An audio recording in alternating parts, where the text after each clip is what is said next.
जब हम silk road के शब्द सुनते हैं, बहुत से लोग एक लंबी सड़क सोचते हैं, लेकिन सच्चाई इसे ज्यादा पेचीदा और रोचक है। सिल्क रोड एक ही सड़क नहीं था, ये एक विशाल जाल था जो अलग अलग महामारियों को जोड़ता था।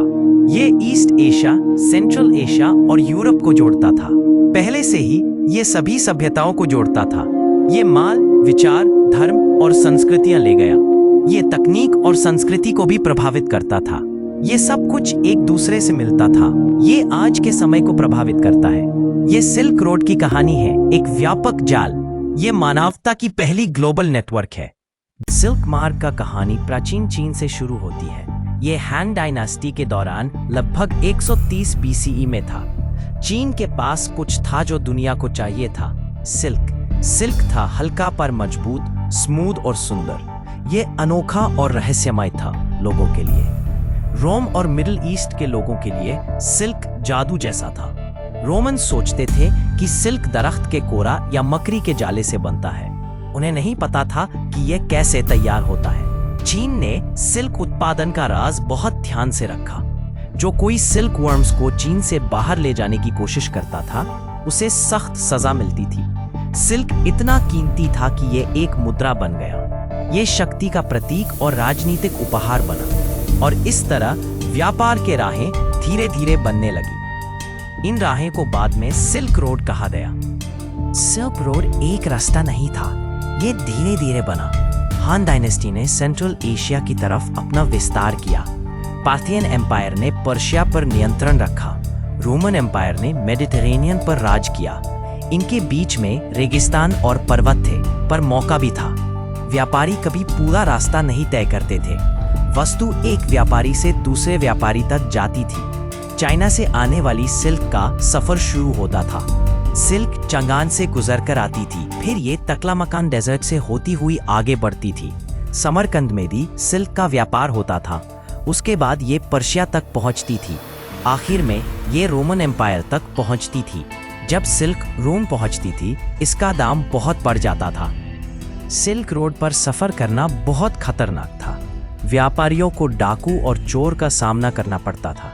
उन्हें अत्यधिक गर्मी और ठंड का सामना करना पड़ता था।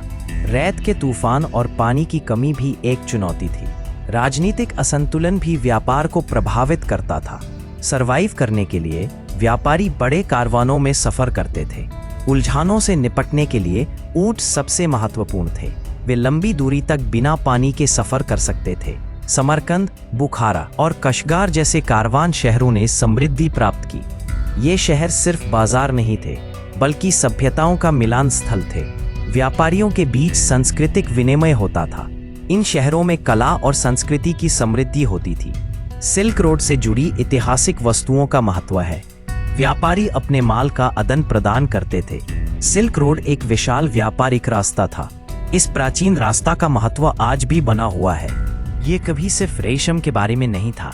सिल्क रोड पर बहुत सारी चीजें व्यापार होती थी। मसाले, चाय और पोर्सिलेन भी व्यापार किए जाते थे। सोने और चांदी की भी व्यापार होती थी। कांच और कपड़े भी व्यापार में शामिल थे। अनमोल पत्थर भी इस रास्ते पर मिले।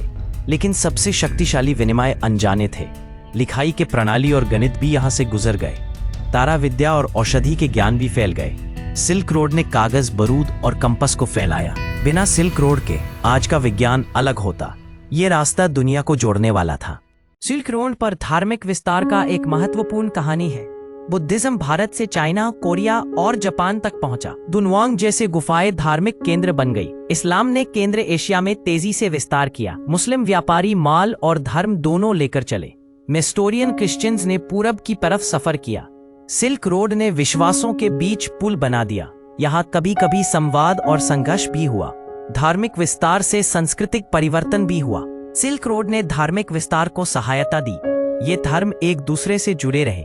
ये कहानी है धर्म के विस्तार की, जो अब भी प्रशंसनीय है। सिल्क रोड का सुनहरा युग तंग डायनेस्टी के दौरान था। ये 7 से 10 सदी तक चला।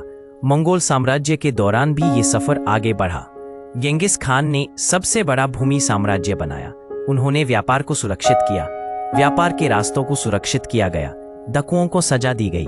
व्यापारियों को प्रोत्साहन दिया गया। इस दौर को पैक्स मंगोलिका यानी मंगोल शांति कहा जाता है। मार्को पोलो जैसे यात्राएं अब यूरोप से चाइना जा सकते थे।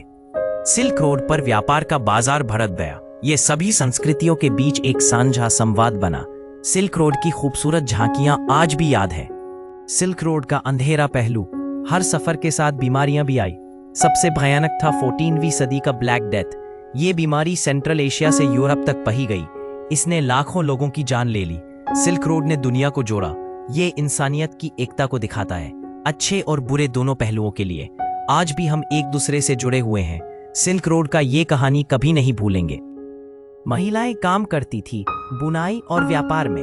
वे व्यापारी और भड़ाक थी। बाजारों में गुलामों का व्यापार किया जाता था। अनुवादक महत्वपूर्ण भूमिका निभाते थे। ये भूल भुलाइया लोगों ने जल्द संपर्क बनाए रखा। सिल्क रोड की कहानी सिर्फ राजाओं तक सीमित नहीं है, इनकी पर भी यात्राओं में सहायक थे। संस्कृतियों का आपस में मिलना भी महत्वपूर्ण था। बिना इन लोगों के ये जाल कभी नहीं बनता।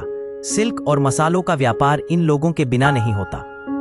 5वीं सदी तक सिल्क रोड की गिरावट शुरू हुई। राजनीतिक अस्थिरता ने इस पर असर डाला। मंगोल साम्राज्य का पतन भी एक वजह था। समुद्रिक व्यापार के रास्ते उभरने लगे। यूरोपियन शक्तियों ने नए और सुरक्षित राहें खोजी। जहाजों ने ऊंटों की जगह ले ली। व्यापार के रास्ते बदलते गए। सिल्क रोड पर सांस्कृतिक आदान प्रदान भी कम हुआ। इस प्रकार सिल्क रोड की महत्व कम होती गई। आज नए व्यापार के रास्ते प्रभावित हैं। सिल्क रोड का विरासत आज भी महसूस होता है। विश्व व्यापार पर इसका प्रभाव है। सांस्कृतिक आदान प्रदान होता है, साझा तकनीकों का विकास होता है, सभ्यताओं का जोड़ होता है। आज की ग्लोबलाइजेशन का मूल सिल्क रोड है। चाइना का बेल्ट एंड रोड इनिशिएटिव इसे प्रेरित है। सिल्क की उत्पादन की कहानी भी है। व्यापार के रास्तों का महत्व है। सांस्कृतिक विविधता का सम्मेलन होता है। सिल्क रोड सिर्फ एक व्यापार का रास्ता नहीं था, ये दुनियाओं के बीच एक पुल था। ये सभ्यताओं का एक मिलान स्थल था। ये पहली सच्ची ग्लोबलाइजेशन का रूप था। ये दिखाता है कि सभ्यताएं मिलकर मजबूत होती हैं। आज से पहले सिल्क रोड ने दिखाया कि इंसानियत हमेशा जुड़ी रही है। ये जिज्ञासा, व्यापार और खोज का एक प्रतीक था और ये सिल्क रोड की अनपढ़ी कहानी है। ये रास्ता दुनिया को बनाता है बिना किसी एक रास्ता के। तो हमारे चैनल को सब्सक्राइब करें और अधिक वीडियोस देखें।